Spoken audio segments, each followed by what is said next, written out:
यह dictation 5 second बाद start होगा।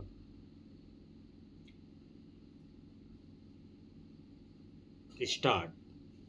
मैं दुख के साथ अपने क्षेत्र के अनुभव के संबंध में कहना चाहता हूँ कि मेरे क्षेत्र में एक कृषि विज्ञान केंद्र खुला, लेकिन उसमें ताला लगा रहता है।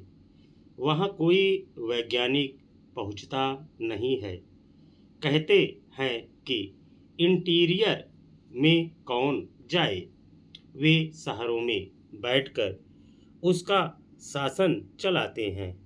ऐसी ही स्थिति कृषि विज्ञान केंद्रों की पूरे हिंदुस्तान में है।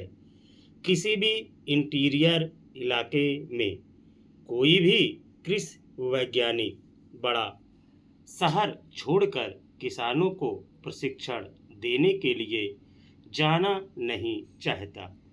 इसलिए कृषि विज्ञान केंद्रों की समीक्षा होनी चाहिए। कृषि वैज्ञानिकों की किसी भी हालत में कृषि विज्ञान केंद्र पर उपस्थिति सुनिश्चित करनी चाहिए और किसानों को प्रशिक्षण मिलना चाहिए।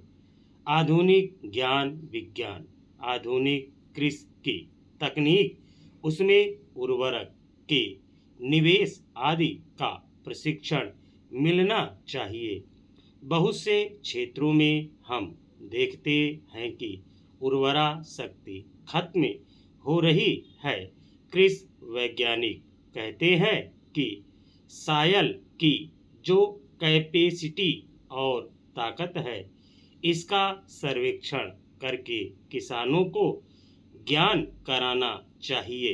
यह ताकत क्यों खत्म हो रही है? खत्म इसलिए हो रही है कि उसे मिट्टी के खाद की ज़रूरत है। यह जो रेलवे बोर्ड है और जो इसकी अपनी अर्थव्यवस्था है, जो उसकी प्रबंध व्यवस्था है, वह पुरानी पड़ गई है। जब हमारा देश आज़ाद हुआ, उस समय की व्यवस्था अभी तक चलाई जा रही है, जबकि पिछले वर्षों में देश की आर्थिक व्यवस्था, सामाजिक व्यवस्था और सामाजिक आवश्यकता में बहुत परिवर्तन हो गए हैं। रेलवे बोर्ड की प्रबंध व्यवस्था और अर्थव्यवस्था इन परिवर्तनों के अनुकूल नहीं है। यही मूल कारण है कि आज रेलवे आर्थिक दुर्व्यवस्था का शिकार बन रही है।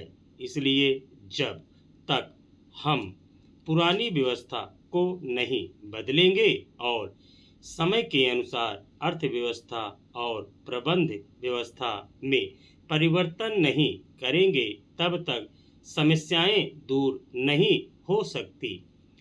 दूसरी बात जो हमको निवेदन करनी है, वह यह है कि रात दिन हम औद्योगिक अशांति की बात सुनते हैं। अभी भी मजदूरों की हड़तालें चल रही है। रेलवे मंत्रालय की ओर से कहा जाता है कि मजदूर हड़ताल कर देते हैं और रेलवे सेवा ठप हो जाती है। ऐसा क्यों होता है? इन सवालों को हम अभी नहीं उठाना चाहते, लेकिन इतना जरूर कहना चाहते हैं कि जब तक रेलवे के प्रबंध में मजदूरों का प्रतिनिधित्व नहीं होता, तब तक आप रेलवे सेवा को सुचारू रूप से नहीं चला सकते।